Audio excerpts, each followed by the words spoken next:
Imagine discovering a treasure map, leading you to secrets buried for centuries. What if I told you that within the pages of the Bible lie chapters that have been hidden away, shrouded in mystery and controversy? These are not just forgotten tales. They are fragments of history that challenge everything we think we know. Each verse holds a key, a whisper from the past that begs to be heard. As we delve deeper, you'll find yourself questioning the very foundations of faith and belief. What truths have been concealed? Who decided what should remain in the shadows? Picture a world where these forbidden chapters could reshape our understanding of spirituality and humanity. But beware, for every revelation brings its own peril. What happens when the light shines into the darkness?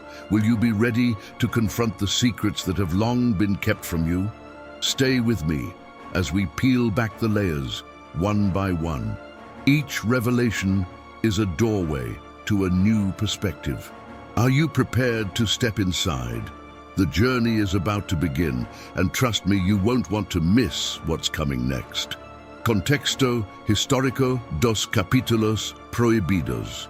You know, when we delve into the historical context of the banned chapters from the Bible, it's like peeling back layers of a complex onion.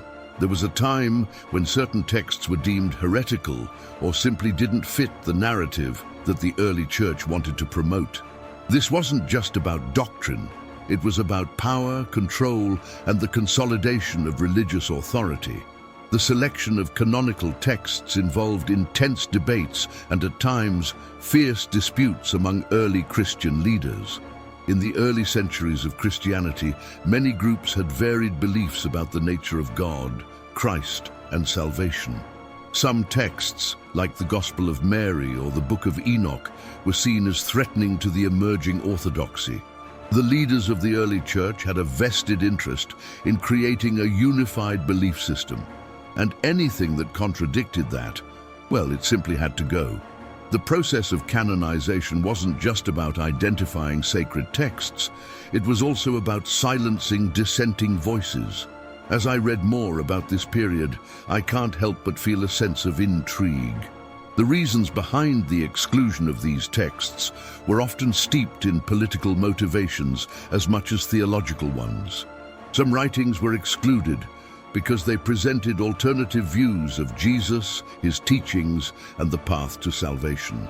This exclusion shaped the very foundation of what we now consider Orthodox Christianity, highlighting the fragile nature of belief systems. Moreover, the historical context reveals how the power dynamics within the church played a crucial role in determining which texts were acceptable. The influence of emperors and councils cannot be underestimated. Decisions made in these tumultuous times have had lasting repercussions, not only for Christianity, but also for the way faith is expressed today. So, as I consider the historical context of these banned chapters, I am struck by the interplay of belief, power, and identity. The exclusion of certain texts was not merely a theological choice. It was a strategic move that has echoed through the centuries, influencing how faith is perceived and lived out in contemporary society. Textos y manuscritos apócrifos. When we talk about the apocryphal texts, it's almost like unearthing hidden treasures from a lost civilization. Take the Book of Enoch, for instance. This ancient text offers a glimpse into the beliefs and spiritual practices of early Jewish communities. Its vivid descriptions of heaven, the fallen angels, and prophetic visions are captivating, to say the least. Yet, despite its rich narrative, it was excluded from the canon, leaving us to wonder why. The Gospel of Thomas is another fascinating manuscript that opens a window to alternative teachings of Jesus. Unlike the canonical Gospels, which focus heavily on his crucifixion and resurrection, Thomas presents a more mystical, introspective side of his teachings. The fact that these texts were labeled as apocryphal raises questions about the motivations behind their exclusion. Were they simply too radical for the early church, or did they challenge the established theological frameworks? As I dive deeper into these apocryphal texts, I can't help but feel a sense of loss. Each text carries with it a wealth of historical and religious significance that could enrich our understanding of early Christianity. The narratives found in these manuscripts often reflect a diversity of thought that seems to have been deliberately suppressed. It's as if the early church sought to create a monolithic belief system, one that could easily be controlled and propagated. Moreover, the implications of these excluded texts extend beyond mere academic interest. They offer alternative insights into the nature of God, the divine, and humanity's relationship with the sacred. In a world where questions about faith are more pertinent than ever, revisiting these texts could provide fresh perspectives that resonate with contemporary spiritual seekers. In essence, the apocryphal texts remind us that the story of Christianity is far from one-dimensional. The rich tapestry of beliefs that existed alongside the canonical texts could have led to a more inclusive understanding of faith, one that embraces the complexities of human experience rather than shying away from them. Impacto na Theologia Christam. The exclusion of these chapters from the biblical canon has had profound implications for contemporary Christian theology. For many believers, the accepted texts form the bedrock of their faith, shaping their understanding of God, Jesus, and the path to salvation. However, when we consider the texts that were left out, it becomes clear that there are alternative perspectives that could challenge or enrich these established doctrines. Take, for example, the differing views on the nature of God and humanity found in the apocryphal writings. Some of these texts present a more nuanced understanding of the divine, one that emphasizes personal experience and inner transformation. This stands in contrast to the more transactional view of salvation often espoused in mainstream Christianity. It makes me ponder how these excluded texts might have influenced believers' relationships with the divine and themselves. Moreover, the absence of these texts raises critical questions about authority and authenticity within Christian theology. Who gets to decide what is sacred? The early church's decisions were deeply influenced by cultural and political contexts, which means that the theology we inherit today is, in part, a product of those historical power struggles. This reality invites a re-examination of our beliefs and encourages a more inclusive approach to spirituality. As I reflect on the impact of these exclusions, I also consider how they shape contemporary debates about faith and morality. In an age when individuals are increasingly questioning established norms, the rediscovery of apocryphal texts could provide a framework for rethinking traditional beliefs. It opens the door for a theology that embraces complexity, doubt, and the diversity of human experience. In conclusion, the influence of excluded chapters on Christian theology cannot be understated. They challenge us to rethink our understanding of God, salvation, and the very nature of faith itself. As believers engage with these texts, they may find avenues for deeper understanding and connection, ultimately enriching their spiritual journeys in ways the early church never intended. Efforts of rediscovery and translation. In recent years, there has been a growing interest in the texts that were once deemed apocryphal or heretical.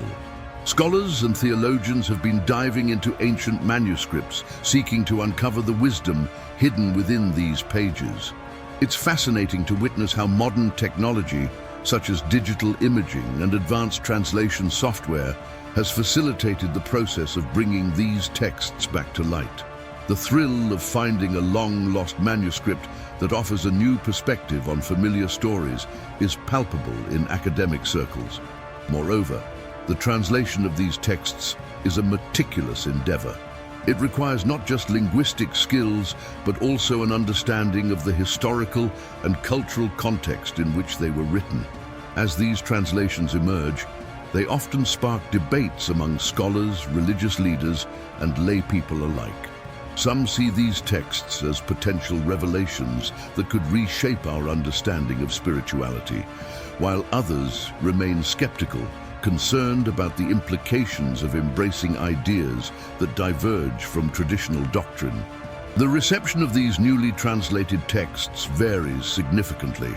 In some academic circles, they are celebrated as crucial pieces of the religious puzzle, offering insights that could enhance contemporary theology.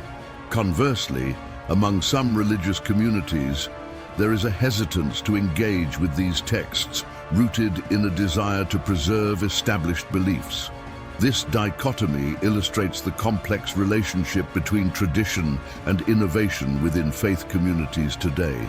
Interestingly, some of these rediscovered writings have made their way into popular culture, often featured in documentaries and books aimed at a general audience.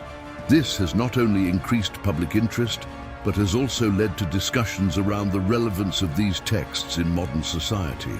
People are starting to question what it means to be faithful in an age where information is so readily accessible, and this exploration of the past encourages a deeper examination of our present beliefs. Ultimately, the ongoing efforts to rediscover and translate these apocryphal texts represent a significant shift in how we understand religious history. They challenge the status quo and invite us to reconsider what we think we know about spirituality. As we continue to peel back the layers of these ancient writings, there's a sense of excitement in the air, an anticipation of what we might uncover next. Cultural and social perspectives. The revelation of these previously excluded chapters has the potential to significantly impact contemporary culture and society. In an era where conversations around faith and morality are becoming increasingly relevant, these texts offer alternative viewpoints that challenge mainstream narratives. They invite readers to explore spirituality beyond traditional boundaries, allowing for a more inclusive understanding of what it means to seek the divine. Moreover, as these texts circulate, they often prompt discussions about ethical living and personal responsibility. For many, the teachings within these writings resonate on a deeply personal level, providing guidance that feels more relevant to their lives than some traditional doctrines. This shift can lead to a broader exploration of morality, encouraging individuals to reflect on their values and beliefs in a way that is both critical and constructive. In addition to personal reflections, the cultural implications are vast. As more people engage with these texts, they may begin to redefine collective beliefs within their communities. This could potentially lead to more inclusive spiritual practices that embrace a diversity of thought, an essential aspect of our increasingly multicultural society. The challenge, however, lies in navigating the tensions that may arise when long-held beliefs are questioned or reinterpreted. Furthermore, the discussions spurred by these texts often intersect with broader societal issues such as justice, equality, and human rights. As individuals and groups grapple with the teachings found within these writings, they may find new motivations for activism and community engagement. This could result in a resurgence of interest in social justice movements, as the moral imperatives derived from these texts resonate with contemporary struggles. In conclusion, the exploration of these previously prohibited chapters brings forth a wealth of possibilities for cultural and social evolution. As we engage with these ancient insights, we might not only transform our understanding of spirituality, but also inspire a more compassionate and just society. The dialogue surrounding these texts is just beginning, and its implications are likely to resonate for generations to come. Conspiracies and theories surrounding forbidden texts. When it comes to the forbidden texts, the whispers of conspiracy feel almost omnipresent. Some believe that powerful religious institutions have long conspired to keep certain truths hidden from the masses. It's intriguing to ponder why specific writings were deemed so dangerous that they had to be excluded from the biblical canon. Many argue that these texts contained knowledge that could challenge the established order, posing a threat to the authority of the church. This idea gives rise to tantalizing narratives about secret groups and clandestine meetings where decisions about sacred texts were made behind closed doors. One particularly captivating theory suggests that the early church deliberately suppressed knowledge that contradicted its burgeoning doctrines. For instance, the Gnostic Gospels, with their differing perspectives on Jesus and salvation, offer a radically different view of spirituality. Some theorists argue that leaders within the church saw these texts as a direct challenge to their theological power, fearing that their inclusion would dilute the church's control over the faithful. This creates a vivid picture of a battle not just for souls, but for the very soul of Christianity itself. Moreover, the notion of censorship is deeply entwined with these forbidden texts. Throughout history, various regimes, both religious and secular, have sought to control knowledge as a means of maintaining power. The idea that the church may have engaged in a similar strategy adds layers of complexity to our understanding of these texts. Were they simply lost to history, or did the hand of censorship play a more active role in their disappearance? This question fuels the fires of conspiracy theories, suggesting that what was once considered sacred was instead cast aside for reasons far more sinister. As we delve deeper into this realm of speculation, we encounter the idea that the truth about these texts could lead to a profound shift in our understanding of faith itself. If the church had indeed suppressed these writings to protect its own interests, what does that say about the nature of divine revelation? Could it be that the very foundations of Christian belief are built upon selective narratives? This notion raises eyebrows and challenges the faithful to reconsider the sources of their beliefs. Finally, the impact of these theories on contemporary spirituality cannot be underestimated. For many, the idea of hidden knowledge is not just an academic exercise, but a call to action. The search for lost texts has sparked renewed interest in spirituality and personal interpretation of faith. As these theories circulate, they encourage individuals to question the narratives they've been taught, potentially leading to a more personalized and authentic spiritual journey. This ongoing dialogue about what has been concealed and what might still be out there continues to resonate, inviting us to explore the boundaries of belief and understanding. As we peel back the layers of history, we uncover the forbidden chapters that have long remained shrouded in mystery. Imagine the secrets that these texts hold, stories that could reshape our understanding of faith, morality, and the human experience. What if the answers to life's most profound questions lie within these pages? Consider this: how would your perspective change if you discovered that the tales of redemption, betrayal, and divine intervention were even richer than we thought? These hidden scriptures challenge everything we've been taught. They beckon us to question, to seek, and to explore the depths of our beliefs. So what will you do with this newfound knowledge? Will you dive deeper into these ancient texts and uncover the truths that have been waiting for you? Or will you let them fade away, like whispers in the wind? The choice is yours. Remember, every story has the power to transform, and every chapter is a piece of the larger puzzle. I encourage you to share your thoughts in the comments below. What resonated with you the most? What hidden truths do you feel are waiting to be discovered? Let's embark on this journey together, because the adventure of understanding the divine is far from over. Have you ever stopped to think about the contradictions in the Bible and how they might impact your understanding of faith? If you're seeking answers and wish to deepen your knowledge of the nuances in Scripture, you can't miss Shadows of Scripture, the hidden contradictions of the Bible. This book unveils surprising insights that will transform the way you see the sacred texts. Don't stay in doubt. Discover the hidden truth. Click the link in the pinned comment and start your journey of knowledge now.